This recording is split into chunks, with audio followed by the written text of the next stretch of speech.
It's time for another episode of the wildly popular podcast, Chasing Meeples.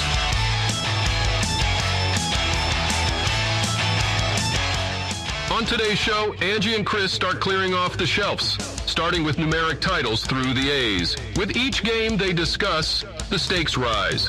Favorites will be praised, others will face the culling blade. Just one disagreement, and who knows what will happen. So without further ado, let's cut to the chase and get this banter started now. Hello, everybody. This is the Chasing Meeples podcast. I am your host, Chris. And as always, I am with my lovely co-host. Hello. It's Angie. Hey, Angie. How you doing today? I'm good. You're good? I'm okay. Just okay. Why? Just okay. Oh. Lots of stuff. Yeah, there's lots of stuff Lots of stuff going on. Lots of stuff going on. How about we talk about some board game related stuff? That would be a good idea. Not any of that life stuff. Yeah, none of that. That's exactly right. Let's get rid of that. Let's just forget all about that for a while. Nobody wants to hear Krabby Chris. No. You don't want to hear Krabby Angie. That's for sure. I agree. Banter. Banter. We do banter. Well, apparently we're not in the mood for bantering about life stuff. So what else do we want to talk about? So what has happened to us recently? We were featured. We were part of Oliver Reed's YouTube channel, Don't Be Bored. He has a segment of episodes where contributors from around the globe are going to tell him why he was wrong on his top 100 list. And Chris and I we each chose a separate game. I chose Watergate. Chris chose Galaxy Trucker. Now, I think my segment runs pretty normal. I think mine did pretty normal, pretty average. I cheated a little bit, got a little excited about some produce. But Chris, what did you do? Well, what did I do? You were a little over the top. Well, that happens. It happened. I took Ollie's suggestion to play Galaxy Trucker a little bit too seriously, and I got myself into a situation where I ended up, well, we all know how Galaxy Trucker is, right? So Galaxy Trucker is one of those games where you have to lay tiles. Everybody is picking a tile and laying it on their board, and they do their best to make a spaceship that is not a piece of garbage. And maybe I'm just bad at that puzzle, but Ollie ranked that game number 29 on his list. So I'm like, all right, I respect Ollie. Ollie's got a lot of good opinions. I think I'll give that game a shot. So here I am playing Galaxy Trucker, and wouldn't you know it, I somehow managed to get trapped in space.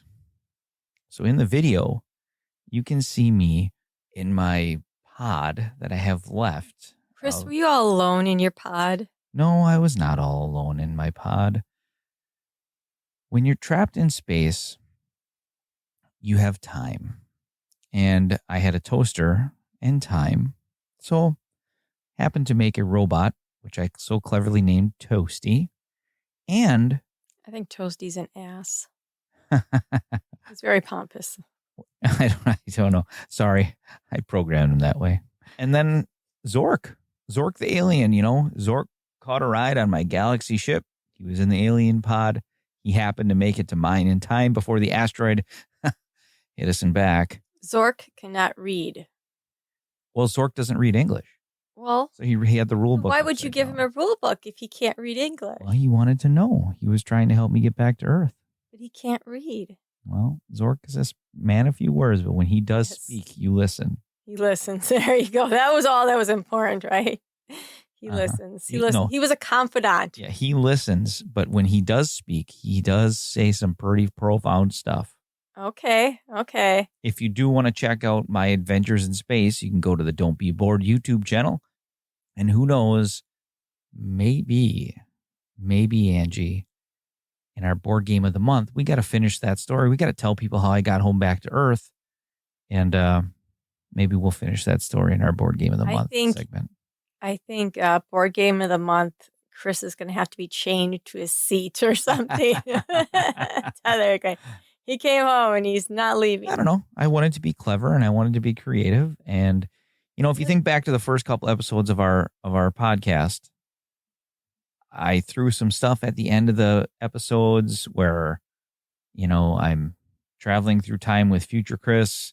I know, and you And haven't done that kind of stuff. I haven't, and I want to get back into it. So Okay. I figured I would start doing the storytelling in video form. Okay. And then, who knows? Maybe we can bring it back to the podcast. Okay. Well, that would be a good idea. I was a big fan of episode continuity when we first started, right?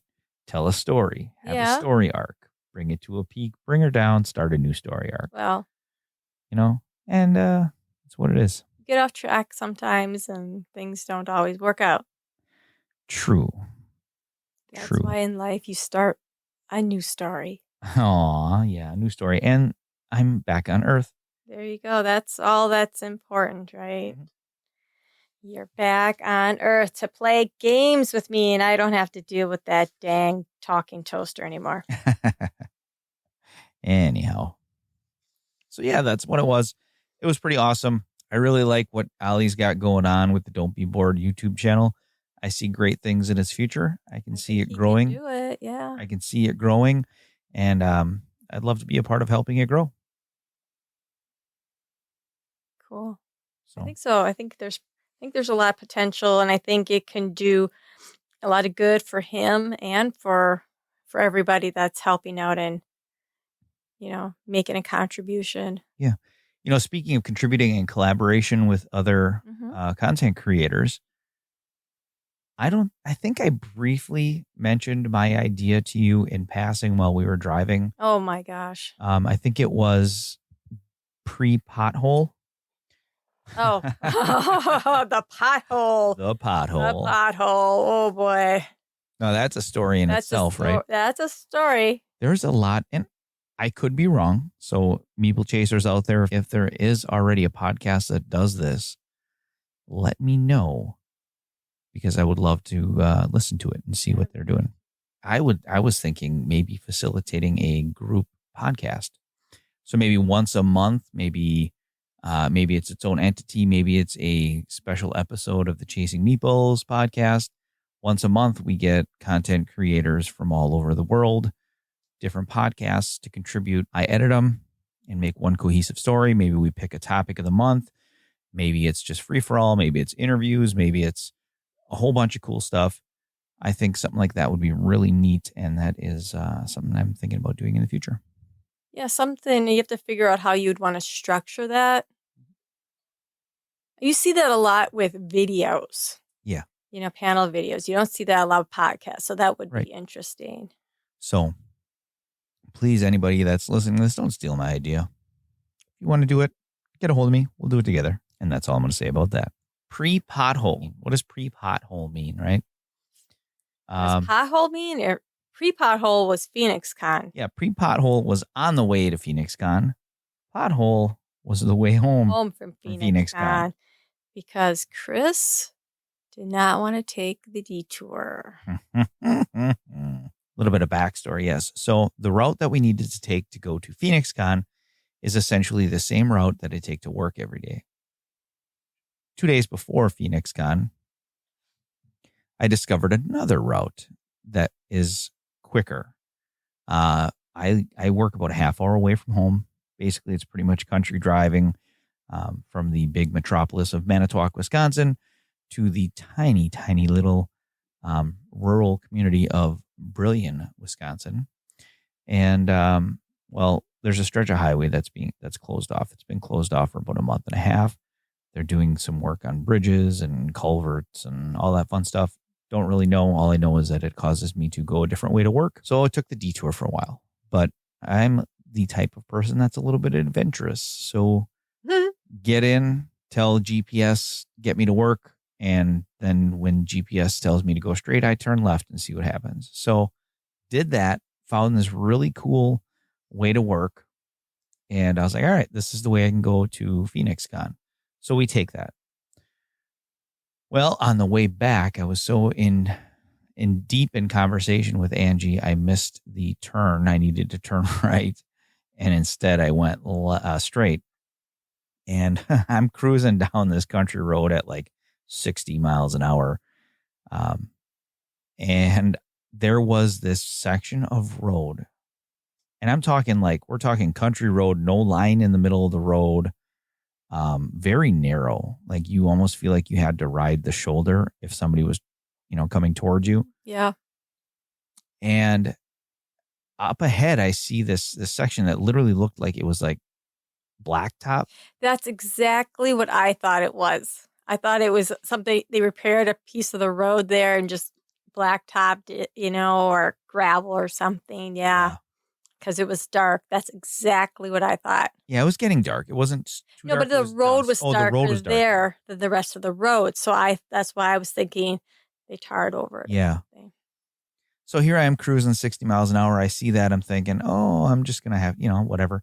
And then as we get close, it was like last second, like no time to react. Nope. I realized that is a pothole. And when I say pothole, I mean chunk of road missing. Yeah. Almost like a sinkhole. Yeah. I mean, and there was one of those that there was no easement to it. Yeah, no, there was no grade that you're going down and coming up. It was a straight fall, it looked like a foot. I don't know if it was that, but it was just huge. You just went down, and then, like I said, there was no easement coming back up. So your tire had to, went right over that ridge or sharp ridge. And the whole time we're driving, and Chris does not know where we are. And all I could think is, oh my God, I'm waiting for the wheel to start wobbling or something. And here we are in the middle of nowhere with a tire that wants to come off. And it wasn't dark yet, so because we could see the road, but oh my gosh. Yeah, it was definitely a wake up. It was just like, oh my gosh, yeah. Well, so first of all, I have a Jeep. So they can take a pounding. Second of all, we weren't Angie says middle of nowhere. There's literally farmhouses all around us. Well, no, actually, there wasn't anything right around there. You must have been in so much shock that you didn't see that pothole was almost directly across from a house. Driveway. Yes. No, I didn't. What threw me off, though, why I was distracted from the pothole is the person who lived there or somebody must have had fun squealing their tires because there was tire tracks all over the road. So I could maybe they avoided the pothole. No, it was like, somebody's laying on the on the brake and watching their tires spin. However, those people do that, right? Not that we were in the middle of nowhere, but we were definitely probably in those of you that are old. It was a wooded stretch. Remember how I talked about those one areas that we were driving by were real flat. They had that farmland.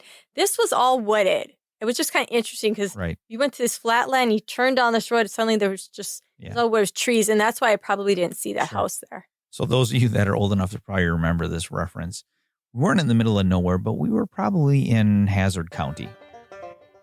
So people there are very friendly, though. I've watched the show plenty of times. So I wasn't too worried. I know we're heading east. We needed to head east. All I needed to do was get my bearings because there was no signal. So GPS was not helping me out. And when GPS finally tried giving us directions, they were going to have us turn down a road that was under construction. That we get to that intersection, it's like turn right, and nope, can't turn right. Road closed. Road closed. Oh well, GPS doesn't know. It's not the all-seeing eye. Can't see the road. Don't know when Boss Hogg closes the road for the Duke boys. But we had a great time at PhoenixCon. Yeah, PhoenixCon. So that kind of, I don't know if I made it worth, but that was a really great day. It was. I really, really enjoyed that day. It was a good time. Not a lot of game playing that we got in. We got a good game of Earth in. Yep. Got to meet two really nice people that just approached our table, and we said, hey, you guys are welcome to play, but they had a scheduled game at 1:00, and it would have been an hour, and we wouldn't have finished because Angie and I were trying to refresh ourselves on the rules. Yeah. So that game took us a little bit longer than it normally would. I think it took us like 2.5 hours to play. It took us at least 2 hours, yeah. And, it took, a while. You get through the setup and then refreshing your memory with the rules and stuff like that. And we weren't in a rush, so there was no reason to rush through the game. It was just a nice, relaxing day, and we didn't have to be anywhere until later. And it wasn't and I may have drug out the last round, but the thing we needed to do was go do our podcast because we did the vendor halls and we wanted to do some recording, and then we had a game at 5:00. Yeah. Scheduled game. Yeah, the one thing we didn't do is I made these microphone flags with the Chasing Meeples podcast on there, and I had a microphone, and I was going to walk around and do some interviews with people that were at the con. I totally chickened out. I was like, nah, I'm not going to do that. So maybe next year I can do something like that. I don't want to talk too much about it. Like Angie mentioned, we had a podcast we wanted to record. We actually live streamed while we were recording on Instagram because apparently we are not cool enough to go live on YouTube yet. So those that are listening, please give us some likes and some subscriptions and go home and put on a Chasing Meeples video playlist on repeat and just let that sucker play all day while you're at work. I'm fine with that. Give us a comment. Just, just throw the letter K up there or something. Watch hours and subscribers. That's what YouTube needs from us. I'm asking nicely. Please, please, please do that. Anybody that knows how to live stream on YouTube without meeting that silly criteria, also please contact me. chasingmeeples@yahoo.com. We did go live. We talked about our day pretty much on that episode. So if anybody wants to hear about our day, and see our day, check us out on YouTube or listen to the episode because both those episodes are on those platforms. I was able to basically download the Instagram live stream and post it on YouTube. Unfortunately, it is filmed in vertical, but that's what happens when you're allowed to do it on Instagram and not.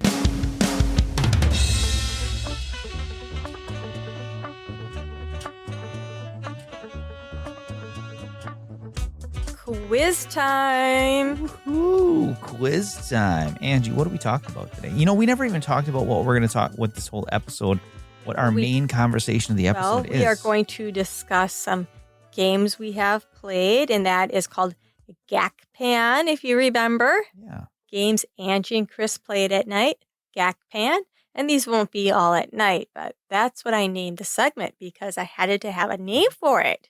But that's what the quiz is about? No. Okay. There's Meeple Quiz, there's Gakpan, and then we're going to keep or cull through letter A. So when I organize our games, when I have them listed in my little Excel file there, I start with numbers like Seven Wonders Duel, and then I go through A, B, C.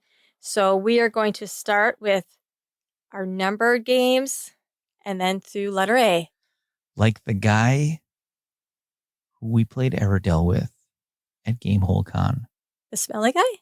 Yeah.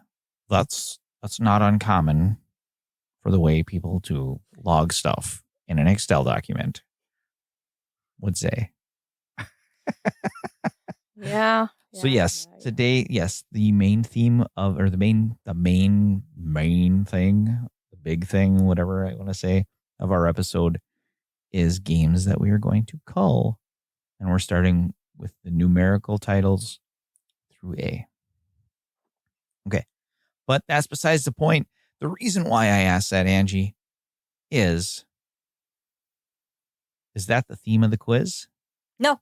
Oh. It is not the theme of the quiz. The theme of the quiz, it is called Meeple Quiz Knizia. Oh, God. Knizia. All right. Okay. Because it rolls into Gakpan. No, you're good. I don't need a reason why. I just know that I need to get. I'm going to bomb this one already, but that's all right. Knizia. 20 points available for you, Chris. Each answer is 2 points. So my first question has 3 answers. We own 3 Reiner Knizia games that all involve a city. What are they? Oh, gosh. Well, Blue Moon City. My City. Oh, I almost said a Stefan Feld game. Now, do I get, before I screw this answer up, Yeah. do I get am I getting points for the ones I am getting right? Or is it like all or nothing? Okay. Yeah, you got 4 points so far. It has similar elements to the other games. Yeah. Yeah, so it's tiling.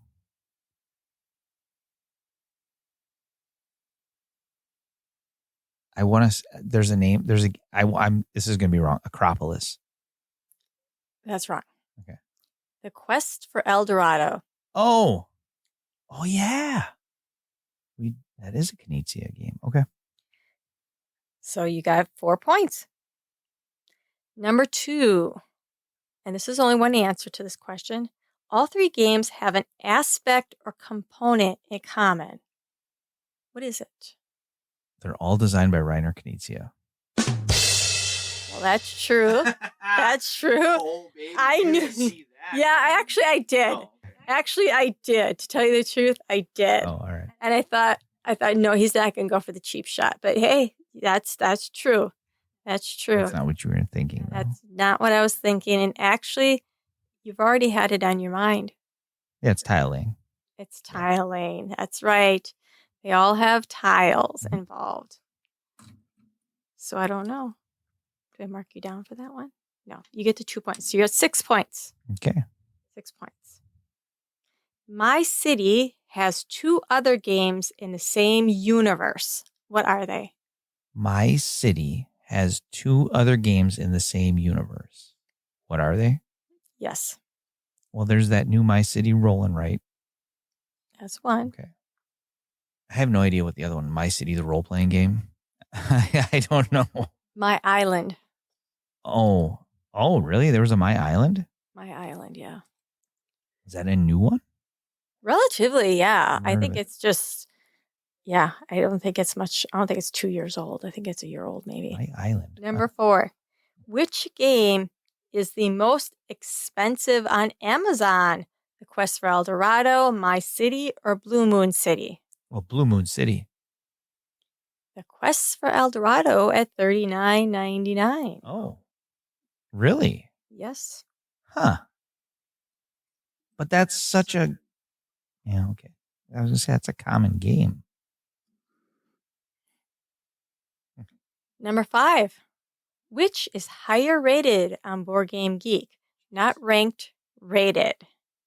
Quest for El Dorado, My City, or Blue Moon City? Oh, rated, I would say then that's My City. Quest for El Dorado is at 129. Why would you do that? What? Why would you put a question with the same answer as the last question right after that question? Because you're overthinking it. Angie. You're overthinking You it. get out of school. Everybody adores Quest for El Dorado. I would have to have changed the question. Every game from now on and every question that you ask is Quest for El Dorado. Don't even ask those questions. Mark me wrong or mark me right and I done with it. came up with the questions before the answers. Oh, it only took like 3 questions and now I'm getting mopey. Is Blue Moon City ranked 219, 840, or 736? What is Quest for El Dorado ranked? 129. Okay.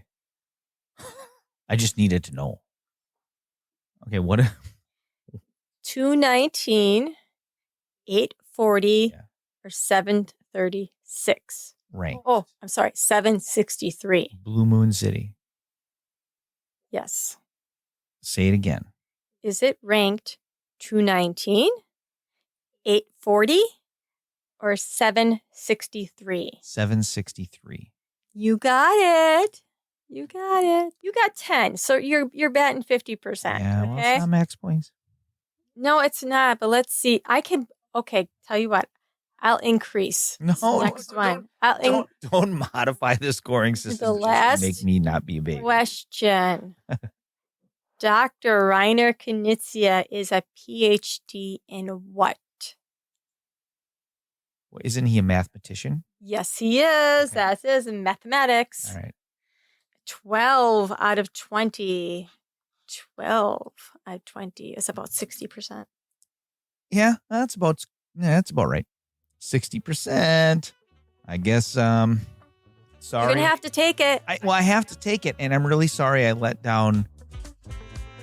you down, Dr. Reiner Knizia, the one listener that we have in Germany.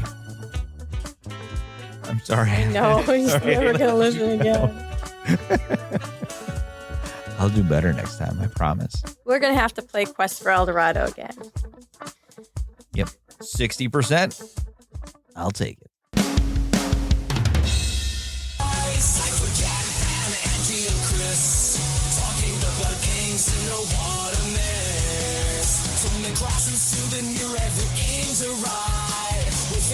Chris, you're in for a delight. Laughter, enjoying some time to fight. Join us as we tell you what we play at night. And now it's time to start. Jack Pan. What have we played lately? So, you know what? I think we should take this because we haven't talked about it. We have not talked about the game we played at PhoenixCon because we recorded before we played it. So here comes the time to talk about playing Wingspan with the expansion with Rob and Julie. Yeah, for sure. Yes. I had a great time. I am sometimes nervous about meeting new people, but they were wonderful people. I enjoyed playing the game with them. I think maybe Rob was sorry that he mentioned something about the nectar to me at one point because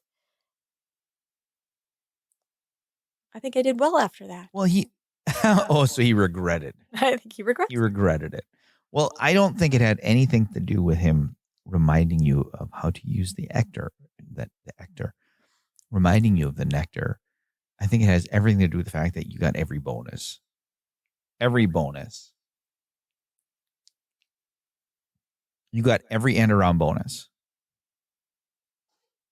You mean all my bonus cards? Every end of round bonus. Yeah. You got every end of round bonus. Yeah. That is what was crazy. You played the best game of Wingspan you've ever played with strangers. I know. I usually lose. Usually lose. And what happened last night when we played it again? I won. The night before? Yeah, you won. I won. You won. It's crazy. So it's like you lost your mojo that day. I think that was the day I lost my mojo. That could be the day you lost your Wingspan mojo. Right. I know. There. I was doing everything I could to win, but I couldn't. Well, and I thought about it. And it was exactly what Rob had said at the beginning of the game when he talks to people about it. You have to play what you get. Mm-hmm. You have to play the birds in your hand, essentially. And I had a lot of bonuses. I had one card that every time it was activated, I could get another bonus card. So I scored off all my bonus cards. I managed to create a very, very large aviary, which is a little bit unusual for me, but I really had that thing chocked full. I didn't have it complete, but I had a lot. I was keeping my eye on the goals. So before we go any further, though, now granted, those who listen to this podcast probably have a clue what Wingspan is. And I think you and I need to do a better job elaborating for those who don't know about the games. So you'd think you're listening to a board gaming podcast, you know what we're talking about. However, some of the feedback I have been getting from people that listen to our podcast is they don't know the games that we're talking about. So for those of you that don't know what Wingspan is, taken right off of the Stonemaier Games website. So it's basically here it is. It's a competitive, medium weight, card driven, engine building board game. And so that adds a whole lot more It questions does, to because everybody's if you mind. don't know board games, telling Yeah. people it's engine driven really helped. So basically, it's a beautiful game designed by Elizabeth Hargrave. It won the Kinderspiel des Jahres award again. Again, You probably don't know nobody what that is, understands what that is. but let's just say it's good. And basically, if we're talking theme, you're a bird enthusiast, you're a bird watcher, you just love birds, and you are basically trying to bring birds into your like each like 3 different types of habitats. You have a forest habitat, you have a wetland, and you have a grassland or a prairie. And the board in front of you represents that. And basically, what you do is you gather food, you play birds in your habitat, you lay eggs to play more birds, you do a whole bunch of other stuff. And at the end of the game, the person with the most points wins. And I'll do better next time, ladies and gentlemen. But that's Wingspan. That's Wingspan. And the first time Chris and I played it, it kind of felt a little flat for us, probably because we do play a lot of board games. Well, it did fall. I don't mean to cut you off. I'm sorry. It did fall flat for us. Now, if you did catch our conversation when we were live from PhoenixCon, we avoided Wingspan for quite some time. We avoided the hype. There was actually a point in time, and Angie, it's 2023. I think it is safe to say where you couldn't say a word negative about Wingspan in any way, shape, or form, or you as a content creator would get blasted by what we jokingly called the cult of Wingspan. But now I'm proud to say that I drank the Kool-Aid and now I'm in that cult. So I really enjoy that game. But so when we first played it, I don't think we even gave it a chance. And I think we did talk about this in a previous episode. But we didn't really give it a chance. We were just like, I don't even know why you bought it. It was, I go away from business. I go away for business several times a year, and I normally take a coworker with me. And it came to a point where I started to go alone, and I got a little bored. So I wandered into the small town that neighbors where I stay. Mm-hmm. And I found I think I was looking things up online. I kind of look up restaurants and coffee shops, and I find a board game store. That's where you found that Labyrinth. Labyrinth. Yeah. So I wandered in there, and I do that. And I've said this before, when I walk into a small business, I want to make sure I make a purchase. So ever since then, every time I go into Labyrinth games, I buy something, whether it was an expansion to the Bloody Inn or Explorers Roll and Write from Phil Walker Harding. Search for Planet X. Search for Planet X. So I've bought several games there, and I was looking, and at that time, now it had gone through a little bit of and I don't know the right word.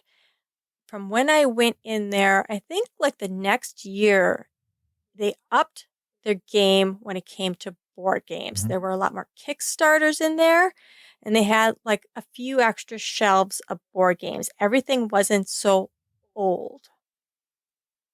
So when I went in there, I didn't really know what to buy, to tell you the truth.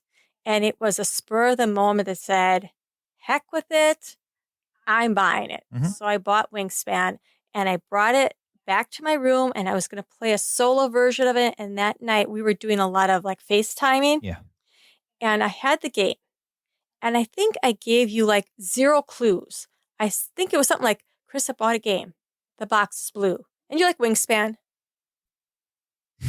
And I have no idea you do that and how you come up with that, considering it's a game we don't like. It's a game we don't talk about. Why out of the blue would I go buy a game like that? That would have to be like the least obvious thing. That had to be like the furthest. And I don't know if that is the reason why you guessed that, because it was like the furthest possibility or anything. But I think I gave you one silly little clue like that. And it could have been the box is blue. Mm-hmm.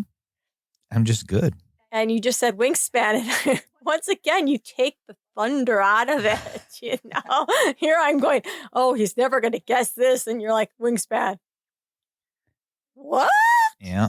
Well, see, I do better at that than I do at these quizzes that you make. You do. You do. I should give you a quiz with no answers or no questions. And you'd be like, I got it. It's Reiner Knizzi. He's a mathematician.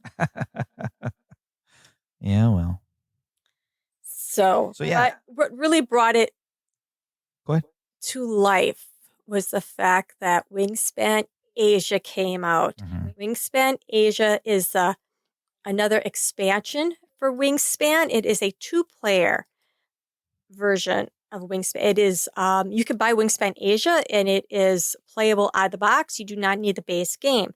The wonderful thing about that is not only do you get the cards, the eggs, the whole base game, you can play it like it is, but you have a duet board.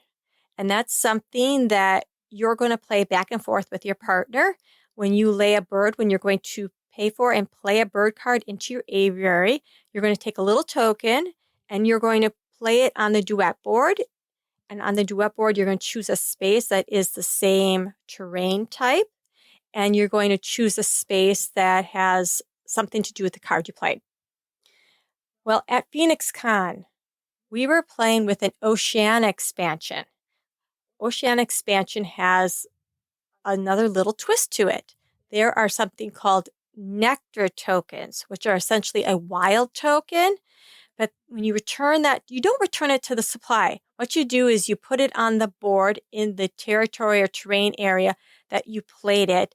And at the end of the game, those accumulate and you may get points off of it. So these are just little tweaks to Wingspan that have really made it a much more interesting game than the base game. And that's what I'm going to say about that. Oh, yeah. So Asia was good. It's good. That is, right? Yeah. When we first played Wingspan, decent game. It was okay. Kind of forgettable in my mind. Yeah. Right? Once we got Asia, that solidified as a keeper and a game I'd like to go back to all the time. Yep. Now, the addition of, it sounds so silly when you think about it, wild tokens. But it's the interesting thing when you put it back on your board. Right. You don't give them back. You get points for it. So your incentive to use a wild token is not just to use it as that wild token, but you get points the more that you use. And if you don't use it that round, you lose it. Right. So it was good. It's just a little thing that just elevates it a little bit. Right. So awesome. Good stuff. Yeah. The addition of the Oceania expansion to the Wingspan Asia game, which we played the other night, just makes that game, oh, love it. So let's talk about another game that we played. Which one do you want to talk about? I want to talk about Flip Ship. Dice Tower just recently put out a top 10 list of dexterity games. Camilla Cleghorn put that as one of her, top games. I don't remember what number it was at. High, yeah. But it was higher up on her list. And it was one of those games that I've seen the box often, but the side of the box and the way Flip Ships is written, the font, just kind of, I don't know. There's something about it turned me off, right? Had I known, so we don't have a lot of dexterity games.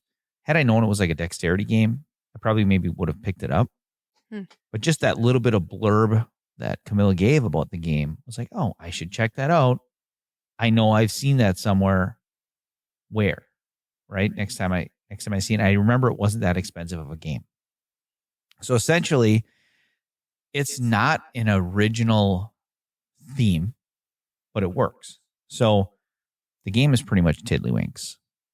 And it's got a it's got an awesome theme pasted on it. So think the game Space Invaders. And that's pretty much what it is. It's Space Invaders. And there's other games out there that are like that. Like you said, Under Falling Skies. There's actually a Space Invaders game that was released, which is pretty much just a reskinning of Flip Ships.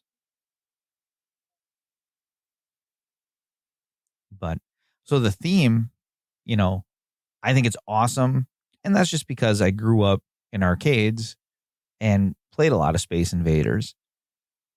But what this game is you've got a board, and the board represents essentially the different height, or like we'll call it zones or areas. You've got your atmosphere of Earth, then you've got space, and then a farther deeper space and deeper space. And there's red lines that go across that. You lay out alien cards. So the alien cards are like your ships, your alien ships that are coming to attack. And you lay out 2 rows of that. And then behind it is this big mothership. And each person has a set number of tokens, or I was calling them pogs. Talk about dating myself. That you basically put on the table and flick. You put them on the table, or there's a wooden brick, which I believe Gabe had plenty of those when he was a baby, and all of the the brick things. You throw some decals on it, now it looks like a really cool game component.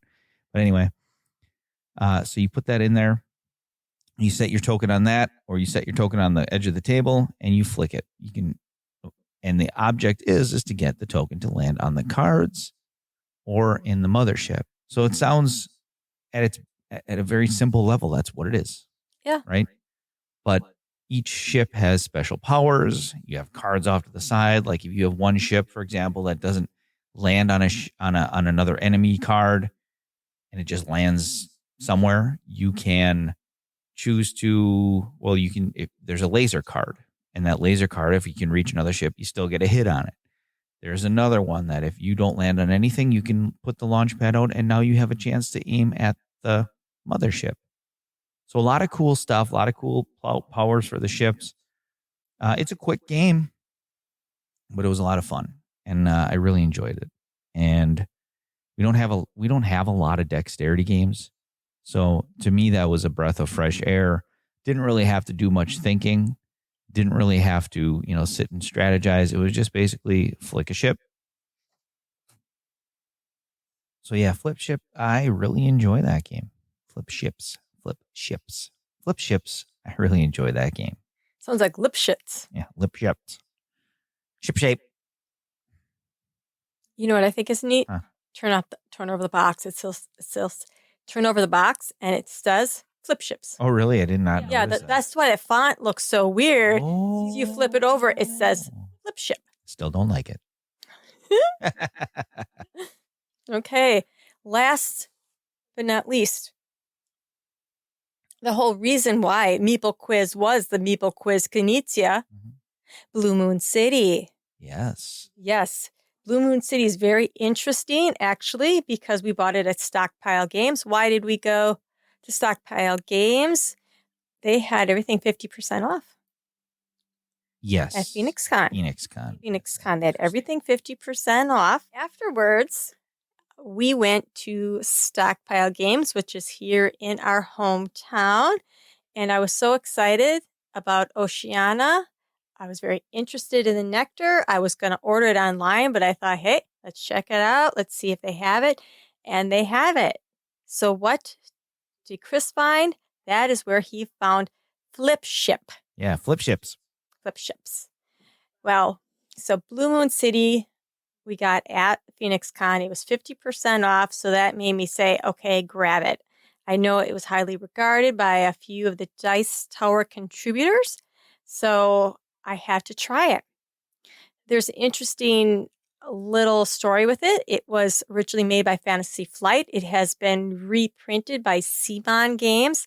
The Simon game, it has a poor quality to it than the original. You would think with everything Simon does that theirs would be a little bit better, but it's not. Are you talking about the color palette? The color palette, even the minis, and that's what Zia had said. He said, why were the minis just gray with that little color at the bottom? Why did, they kept with the multicolored ones and Sure. stuff? Just, Interesting. and the color palette, it's not the palette so much as that the brown looks like the red and the gray looks like The black. you can't tell the difference between some of the colors, and that makes it more difficult. But I mean, it's a great game. You lay some tiles. You are trying to rebuild the city. It has been destroyed, and as you flip over the tiles, you're rebuilding the city.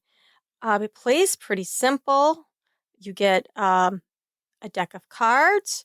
You can play the cards for a special power, or you can play it for points. The points are all on the board. On the tiles, they're not worth. I don't know what would you can make offerings, and there's a different cost to offerings that you can make on the tile. You want to complete the tile, and then you can flip it over. So you are trying to collect a number of cards to total up to an amount that you need to make an offering. And if you finish it out, you can get the bonuses. So it is pretty simple to play. Some of the cards may be a little bit difficult to understand. What were the yellow ones?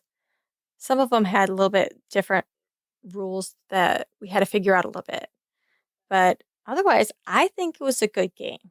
I enjoyed it. It's a race game. Yeah. It's not total up the points at the end of the game. It's a race game. Whoever gets 6 tokens on the obelisk wins. Yeah. So it's not points. There's no adding up your cards at the end of the game. It's just make an offering, put your token on the obelisk, and the first one to have 6 on there wins. Yep. So cool. It was I guess lighter. It was a lighter game than I expected, but it was quick and an easy teach. You were able to teach me that game very quickly, and we got into it. I mean, it was like, go, go, go. Yeah. So, and who won? You did. Your first turn in, I know you kept questioning me a little bit, and then your first turn in, boom, you had it, and you were flying. I'm like, oh, boy. And I felt like I was racing to keep up with you the whole game. It felt like a race game. Well, that's cool. Okay. I didn't know I made you feel that way. I'm not going to feel bad about it. You don't have to. That's the game. And I didn't end up, I had 5 when you finally got your 6th one. So I was there. It really was very tight. I could have won in the next turn. So it is one of those comes down to the wire games. It was interesting. Sure. Cool. All right. Are we getting into it? Yeah, we had some pretty good game. Now, we didn't play as much as I guess I would have liked to, but the games we did play were good games. Yes. We'll call it that. Yes. So I'm glad we got Earth replayed because I did like it better than the first play because we played with everything. yeah. I'm glad we got some new games. Blue Moon City was a new game. Sometimes we get new games and they sit. We got that Ocean, so I like the way we had the game. I like that they were new games. They're expanded games that we played. But you know what, Angie? What, Chris? We got new games. So you know Yes. what that means? We don't have room on our shelves, so we're going to have to do a little bit of culling. Chris and Angie. It's in the country where the question is there. Some give me stay, some must depart. Should I stay or should I go now? This decision's got bound every road on games they love, games they know. Should they stay or should they? Okay. So as I said before, on our Keeper Call list, we are starting with our numeric games through A. I'm glad you said that because I didn't know how to say it. I'm glad the word numeric. So, yes. So let's get her. I know you have prepared more. I am fly by the seat of my pants. You are once again prepared. Now, I feel a little bit better because you don't have a lot prepared. I have enough prepared. But I do have some notes. So I did take notes. I like your notes. Notes work. I do have notes. All right, so I'm gonna go through the list. I think the best way for us to do it is for me to go through the list of games. So there are 20 games on this list.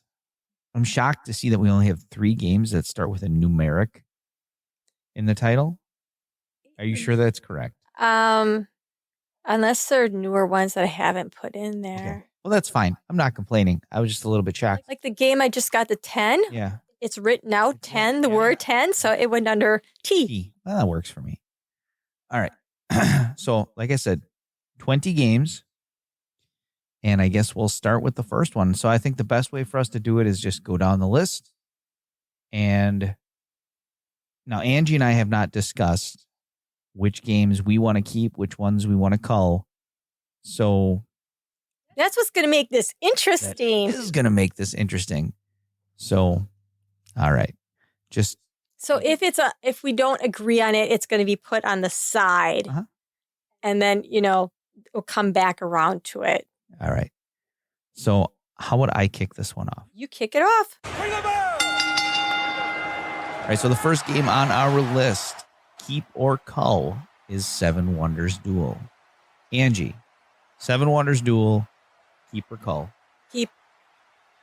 Well, I said the exact same thing. Keep. The second game on our list is 51st State. Angie, keep or cull? This one is the difficult one because we have 2 51st States. We're going to keep the Ultimate Edition and cull the Master Set. Yeah, I put keep with an asterisk. Yeah. Keep the Ultimate Edition. We have 2, because we got the Kickstarter. So obviously we're going to keep the Kickstarter. It's your favorite game ever. And then we'll call the Master Set. Okay. All right. So far, this is not engaging content.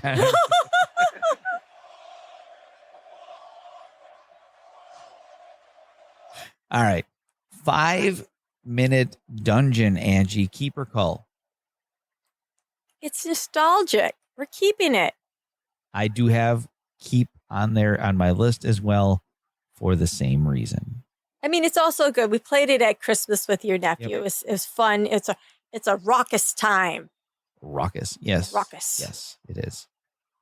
Okay. All right, Angie. Now we are moving out of the numeric titles into our first title with an A. And that title. Why don't I go? Sure, absolutely. Above or below? Keep or cull? Oh, Angie, that's a cull. Yeah. I had it at my maybe, but since you're at the cull, okay. Do you want to know my reasons for the cull? I mean, I did spend so much time writing. It's a Ryan Lockett game. Tell us why. Okay, so Ryan Lockett, right? Yeah. Talented guy. Man, that guy, he draws, he designs, he makes music. I'm pretty sure he does other things. Probably does the dishes too. Ooh, are you trying to say I don't do the dishes? Because I filled the dishwasher today. I didn't say that. Oh, okay. Anyway, no one is denying how talented that guy is. However, so my initial attraction to this game was it's basically, how can I put it? It's a storytelling game with Eurogame elements, which to me, that drew me in. Okay, so I was like, oh, this has got to be a good game. I wanted to try it out. Although, I think the problem that the game has, and you can tell me if you agree or not, I think the dual nature of above and below actually is its downfall. So it's not a great Euro game. It's a basic. It's a plain Euro game, and it's not like the thing that should shine about this game is the storytelling side of it, and even that is not that good. It's okay game, okay storytelling. It's not like a good game, bad storytelling, great storytelling, bad game. Yep. Both of them kind of fall flat. It's good. If somebody wants to play it, I'll play it. Yep. Their copy. I'd be happy to play it with somebody, but I don't see keeping it in our collection. You think the game that going out and adventuring on quests should be the selling point for that game, should be the key point of that game. But in actuality, that and the storytelling side of it to me is secondary of what's going on your board and your Euro game, the Euro game part of the game. You know what I'm saying? So I could go out and spend the entire game adventuring, doing stories, but I'm not going to win. You're going to win because you're staying back and you're building your buildings and you're building your area. Yeah. Right? Yeah. And I think there was a lot of potential in that game. It almost feels like that game was a rough draft. Probably. Like a near and far. Above and below, yeah. And Here and far, here and there later. Now or never. Or something Now like or that, never. I'm not saying it's a bad game, but I think it's not a game for me, which is why I want to call it. I agree. All right, cool. Okay, the next game on the list is Anachrony. We've never played it. Yeah, We just bought it. We've played it. It's here because it's an A, but we're not getting rid of it. We haven't played it yet. Not applicable. That's right, not applicable. Actually, we're getting rid of Above and Below, so Anachrony has room on our shelf. There you go. So then we have Agropolis. Agropolis? So we're talking about the button shy game? Yes. Oh, that's definitely a keeper. That keeps us entertained. I take that with me when I go away. So that's definitely not going anywhere. So there's a couple games that go with us everywhere. Hive Pocket, Agropolis, and I'm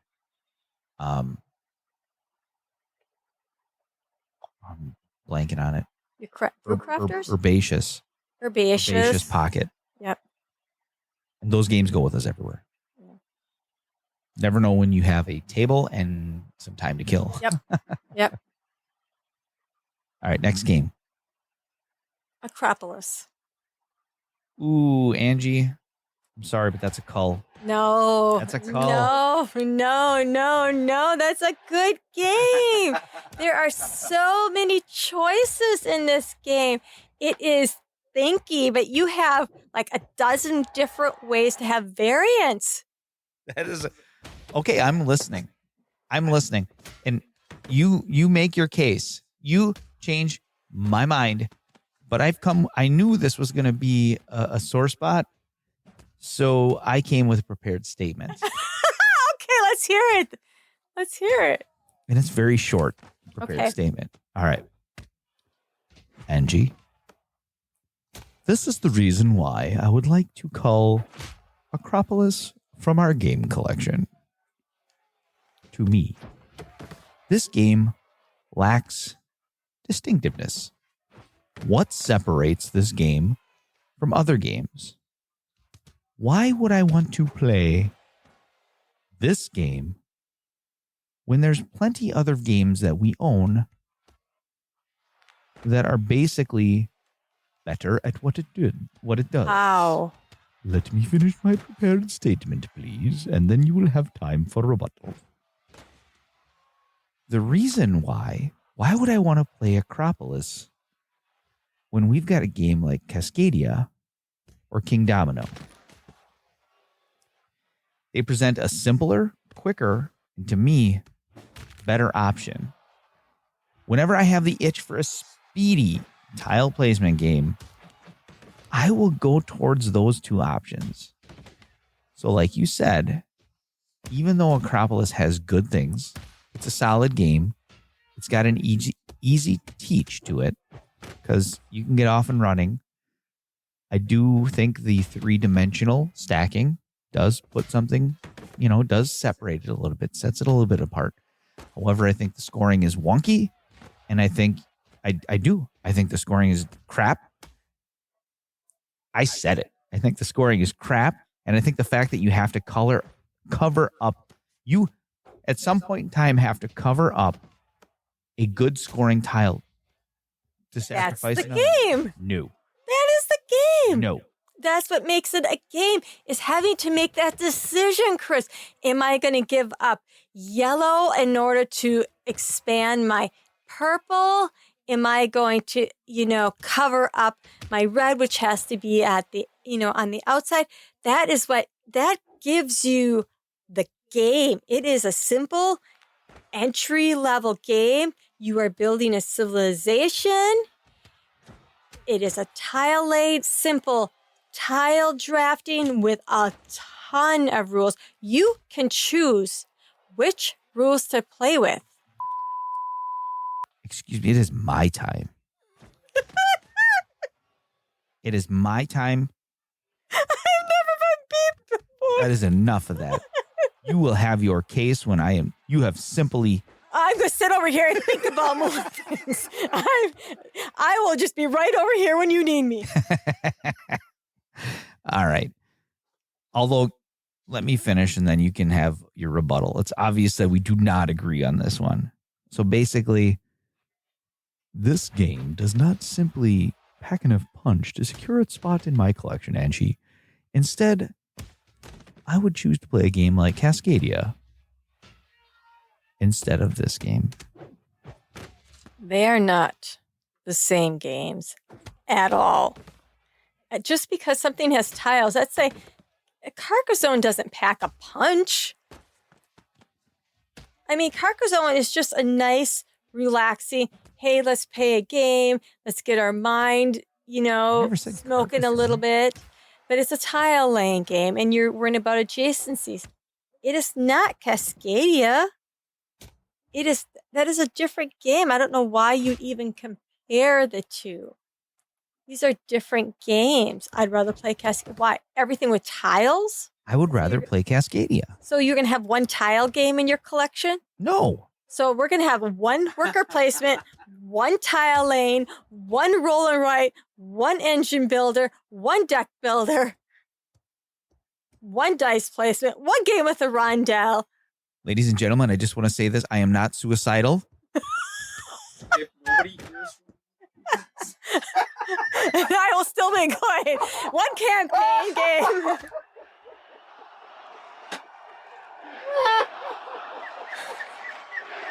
One game with negative points. One abstract game. One game with zombies. One game with the apocalypse.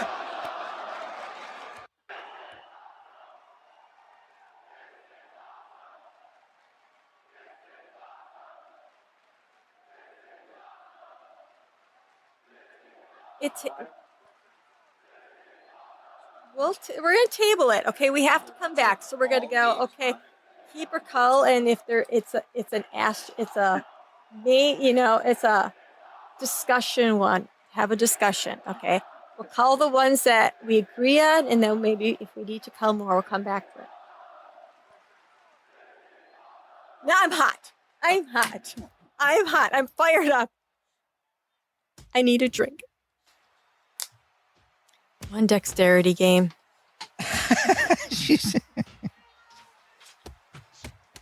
One dungeon crawl. Uh-huh.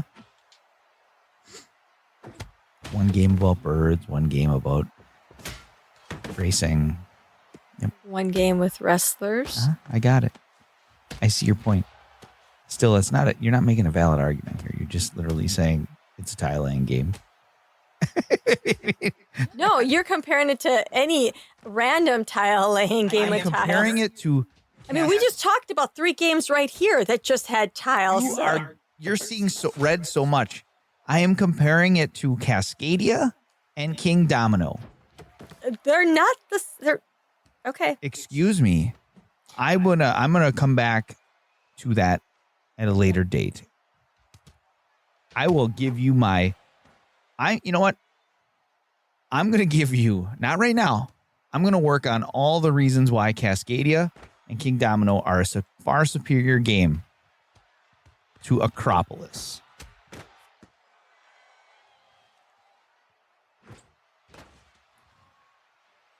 All right, what's next?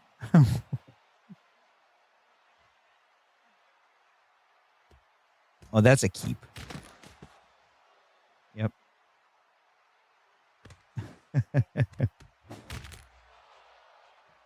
Yep.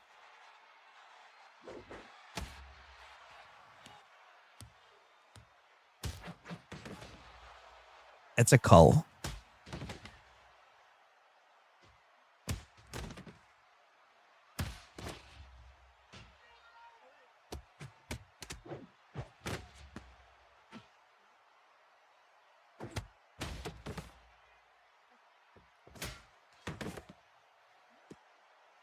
Yeah.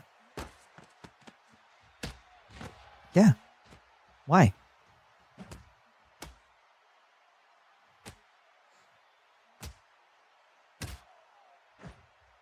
Yeah. And that's initially why we bought the game. The best part of that game is when you create a character. Mm-hmm. I can't create a character worth a darn, but you so funny. Rufus. Yeah. That was a lot of laughs when you created that character. So that was good. Like, there's an emphasis on humor on that game. But how often do we play a storytelling game? Like storytelling games, Yeah. you have to be in a certain mood. You need to have a certain group of people. And to me, I think that's another reason why it can go. I'm not saying it has to go, but it sounds like you're on the same page as me. You know? Yeah. I think by all means, it's not a horrible game, but yeah, it's okay. We're on the same page. I almost feel bad saying that. I feel more bad saying that than I do for Acropolis. All right. All right, what's next? Arion. You've never played Arion. Yeah, I'm not gonna. I don't have. It is an Omniverse game, so it is a solo game. It is probably, of all the Omniverse games, the one I like the most.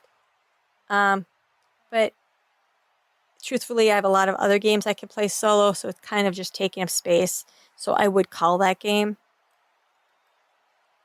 Oh, okay. Next. Architects of the West Kingdom. Keep. Enough said. Next. Agricola. Not applicable for me. What would you say? Not going to be applicable. Okay. Yeah, we have to play it. And Agricola 2-player is also, I guess I would keep that in there. So Yeah. we got that as a gift. Have not had a chance to get that to the table yet. So we're going to have to withhold judgment on that. Yeah. Arc Nova. Oh, that's a keep. That's a keep. Yep. Arkham Horror LCG. That's a call. I'm over it. Yeah, me too. So next on the list is Aquatica. All right. Aquatica is a cull. What? What? You liked when we played it. We even have an expansion to it. What are you talking about? Mm-hmm. It's a cull until we get it to the table with the expansion. So here's my problem. It was quick. It was too fast. Yes, so that's exactly what I got here. So here's the reasons why. It felt like the game was short. and not in a like nail biting, like, oh God, I gotta do this, otherwise the game's gonna end. It just felt like it just ended before I had a chance to accomplish anything I wanted to do. It was less about almost there. I'm almost there. And at the end of the game, I just felt, well, I barely started. It doesn't have a giant arc. You're playing because you enjoy playing. You enjoy building. It's like building. You're building an engine. You want to, bring cards, and you want to be able to. You slip them up and down to get bonuses and stuff like that. You have to buy. I don't know what they're called. They're fish people. So you're buying different characters. Mm-hmm. But it ends when there's only so many characters left in the deck. You run out of this deck. If you buy too many people Mm-hmm. and put them in your hand, the game ends. Yep. So it's like they don't have enough people to... I don't know. Sometimes games end... And they say sometimes engine builder. I said something to you once about Mm-hmm. engine builder. It was... I don't remember what game it was. I'm thinking it might have been... It's a Wonderful It's World. Wonderful. I said, you just got your engine started. And you go, well, that's an what engine builder. is. You build it. That's the point. And not to keep it running. And so I think that's the theory behind this. Although I would have liked to played more of it. Mm-hmm. So in my mind, it should have a bigger deck. There should be more to it. So this is where, our listeners can call us hypocrites, because we just said that, as we add more pieces to Wingspan, it becomes a better game for us. And that's what I hear about Aquatica. I hear that expansion makes it a better game. What I am saying, and what you are saying about the game feeling too short, is what a lot of other people say on BGG. So my problem with that is the game should be able to stand on its own merits, and it does. But to be able to make a game better. Oh, that's Wingspan. Right? That would have been, we would have been calling Wingspan. We would have. We would have been calling Wingspan. And that's why I'm saying I'm really reserving my total final call for Cull until we get it played with the expansion. Okay. And that's what I said. Okay. You didn't hear that part. You were in shock. did, but you're like, call. After we play the expansion, maybe not. But here's the other thing too that makes me feel like two more things I want to say about this, right? When we go through our AP moments of AP when we're staring at our game shelf, Yeah. and we're trying to figure out what game we want to play, oftentimes my eyes will go on Aquatica, and then I'll just go internally and move to the next. So to me, it's kind of like Not saying there's other games that's the only game that I have that does that. But here's the last thing that I feel I'm going to say. I think if we get Abyss to the table, Aquatica goes away for both of us. Are they similar? I think We've never played Abyss. We have no idea if they are. Correct. Or if it's the underwater theme. I think know. Abyss is almost the same thing as Aquatica, and I could be wrong. But I feel like Aquatica is like Abyss Light, and Abyss just does it better. Okay. So I could be wrong. So again, We have 2 games we have to play. this is a call with an asterisk. We'll see about that. Next, Autumn Harvest, a Tea Dragon Society. Keep. I agree. It's a nice little quick card game. Simple. We know it. It's not something we we never have to refresh our memory on it, how to play it. We've played it in restaurants before. So it's a definitely keep for me. The last games here are a trio of games. It is the Azul games. We have the standard basic Azul. We have Azul Stained Glass Acintra and Azul Summer Pavilion. Yep. How do you feel?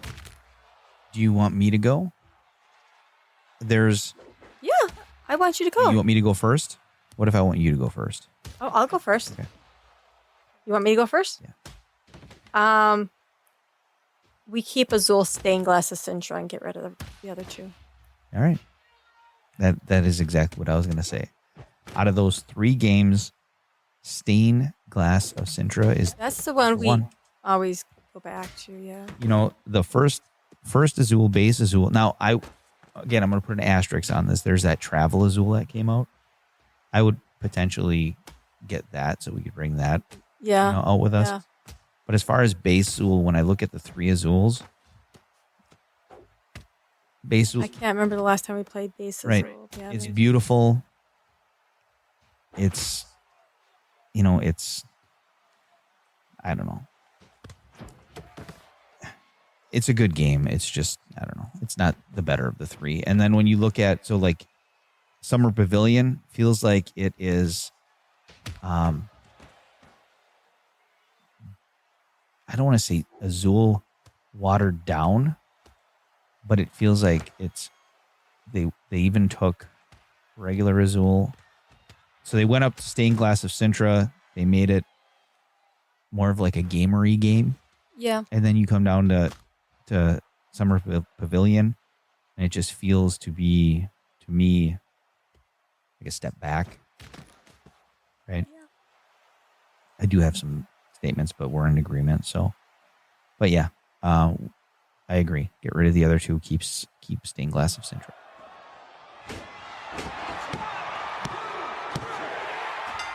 Okay. So then we have call.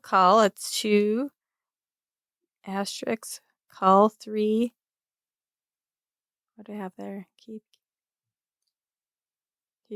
call. So that's 4, 5, 6 area and adventure zone. 6, 7 above and below. 8 the 51st state, the master set. Mm-hmm. So 8 that out of 20 games we're going to call. 8 out of 20 games, yes. But are you counting Acropolis? And No. so it's technically 10. No, I didn't count them. You didn't count so out of Because those are like maybes. Okay. Those are think about. 8 So those are in a for think sures. about. 8 for sure's. Yes. Okay. So they maybe will go in when we go through letter B, when we get through the alphabet, and now we have to revisit. We cut down our shelves. Okay. We cut them down significantly. Yes. And now we're going to get, okay, now we're going to go another round. Mhm. What do we need to get rid of? Sure. And then we can do a battle royal. We'll have charts and graphs and stuff. All right. Now you're speaking my language. But we'll do some little battle dice or something. All right. But no, right now, first round, it stays in. Sounds good. Well, Angie, I think that about wraps up this episode. What a battle royale we are. I can see coming in the future when we start getting a little bit deeper into our games list. That'll be interesting. I think eventually we'll be a little bit more.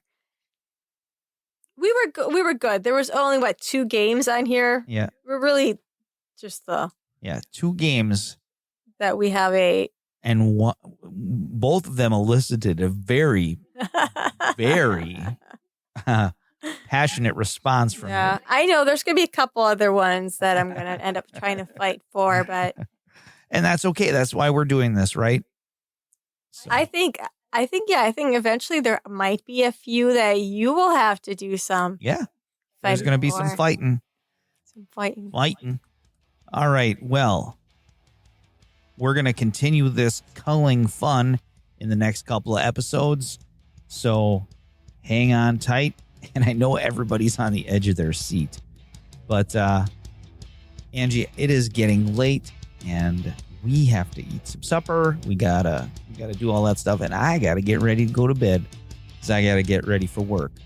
So one last thing for you Meeple Chasers. Please like, subscribe, comment, share, all that fun stuff on every podcast provider of choice that you can think of. on our YouTube, on our Facebook, on our Instagram. I know it sounds like, oh, I'm getting a thing from Angie. What am I missing? Twitter and Thread. Oh, Twitter and Thread. I forgot about those. But I feel like I'm begging. I feel like I'm pleading. If you guys like what we do, please share it with people that you think are going to like it as well. It would mean a lot to us. Check us out at our Etsy store. Chasing Meeple Co. You can find some Chasing Meeples merch. It would be really awesome to see other people out in the world wearing Chasing Meeples shirts. But it's not just Chasing Meeples merchandise that we have. We also have some pretty cool board game related merchandise as well. And there is some other cool stuff in the pipeline. And buy us a coffee. We got a buy us a coffee page. The link is in the description of this podcast. Please, if you enjoy what we're doing, buy us a coffee. All right. I'm up early every morning. I need a cup of coffee. So thank you for listening, everybody. We will be back with another episode before you even know it. Take it easy. Have a great night and keep chasing those meeples. Bye.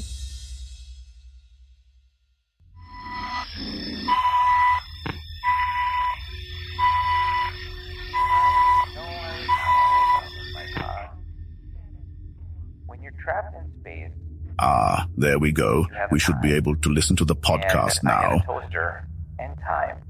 So, happened to make a robot, which I so cleverly named Toasty. And I think Toasty's an ass.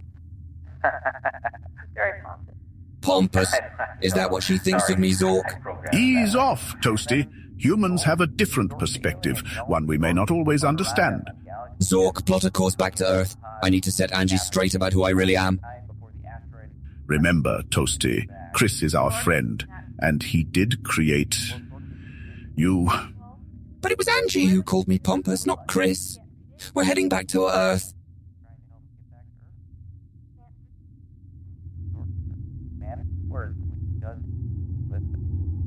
There you go. That was all that was important, right? Listen, he was a confidant. You've had some fun, but wait, before you go, subscribe, rate, leave a review, share them all, that's the thing to do. Chasing Meeples, we're here for you, with games and laughs and insights too. Chasing Meeples, simply the best. Chasing Meeples, simply the best.